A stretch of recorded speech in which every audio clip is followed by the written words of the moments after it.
गुजरात के मुख्यमंत्री विजय रूपाणी ने पिछले हफ्ते जारी एक रिपोर्ट में कांग्रेस की यूपीए सरकार द्वारा लाई गई योजना महात्मा गांधी राष्ट्रीय ग्रामीण रोजगार गारंटी अधिनियम यानी कि मनरेगा की तारीफ की है और इसे लॉकडाउन के कारण राज्य में वापस लौटे प्रवासी मजदूरों के लिए लाइफ सेवर बताया है। गुजरात में ऊर्जा, उत्सर्जन और विकासात्मक दृष्टिकोण पर कोरोना के प्रभाव से जुड़ी इस रिपोर्ट को राज्य के जलवायु परिवर्तन विभाग ने तैयार किया है। रिपोर्ट में कहा गया है कि पिछले साल लगे लॉकडाउन के कारण करीब 1 लाख प्रवासी मजदूर गुजरात के दाहोद में अपने गांव वापस लौटे। इन लोगों की मनरेगा योजना ने काफी हद तक मदद की है। दाहोद के धारा डोंगरी गांव में मजदूरों ने खुद को मनरेगा के तहत पंजीकृत कराया है और वो हर रोज औसतन 224 रुपए कमा रहे हैं और संकट के समय में ये उनके परिवार चलाने के लिए काफी है। रिपोर्ट में एक समाचार पत्र के हवाले से लिखा गया कि मनरेगा के तहत सबसे अधिक मजदूर गुजरात में काम कर रहे हैं। वहां 2,38,000 लोग इस योजना से जुड़े हैं। राज्य के भावनगर में 77,659 लोग और नर्मदा में 59,208 लोग योजना के तहत कार्यरत हैं। एक ओर तो भाजपा शासित राज्य पूर्व सरकार की इस योजना की तारीफ कर रहे हैं, जबकि पीएम मोदी खुद इस योजना का उपहास बना चुके हैं। फरवरी 2015 में पीएम ने इस योजना को कांग्रेस के नेतृत्व वाली यूपीए सरकार की विफलताओं का जीता जागता सबूत कहा था। उन्होंने कहा था कि आपको लगता है कि मैं इस योजना को खत्म कर दूंगा। मेरा राजनीतिक ज्ञान मुझे ऐसा करने की इजाजत नहीं देता है। ये 60 वर्षों में गरीबी से निपटने में आपकी विफलता का एक जीवंत प्रमाण है।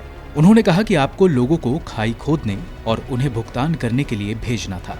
गीत और नृत्य और ढोल की थाप के साथ मैं इस योजना को जारी रखूंगा। मनरेगा आपकी विफलताओं का जीता जागता स्मारक है।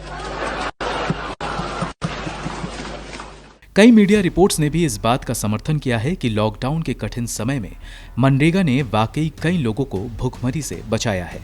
एक रिपोर्ट के मुताबिक करीब 2 से 3 करोड़ मजदूर लॉकडाउन के दौरान अपने घरों को वापस लौटे थे।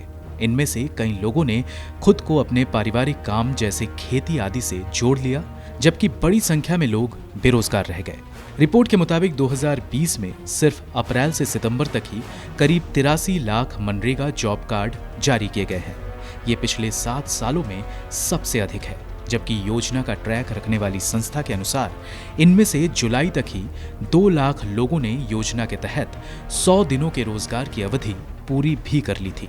मनरेगा योजना के लिए सरकार के निकाले गए बजट की बात करें तो पिछले वित्तीय वर्ष में इसे घटाकर कम कर दिया गया है। वित्तीय वर्ष 2020-21 में इस योजना के लिए 61,500 करोड़ रुपए निर्धारित किए गए थे, जबकि 2019-20 के वित्तीय वर्ष में इस योजना के लिए 71,002 करोड़ रुपए का बजट था।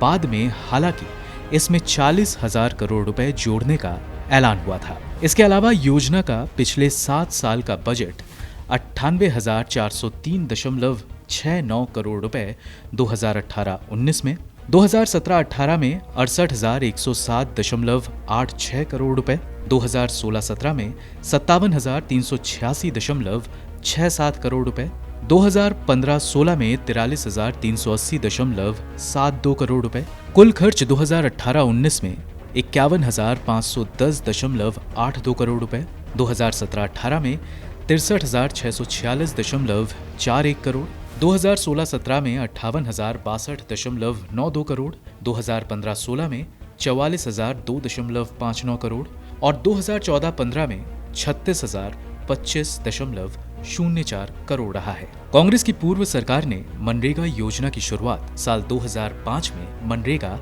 या महात्मा गांधी राष्ट्रीय ग्रामीण रोजगार गारंटी अधिनियम के तहत देश के ग्रामीण हिस्सों में प्रत्येक वयस्क को कम से कम 100 दिनों के लिए अकुशल शारीरिक श्रम के वादे के साथ की थी। योजना के तहत आमतौर पर लोगों को प्राकृतिक संसाधन प्रबंधन से संबंधित कार्य, जिनमें जल संरक्षण, भूमि विकास, सिंचाई आदि शामिल है, कराए जाते हैं।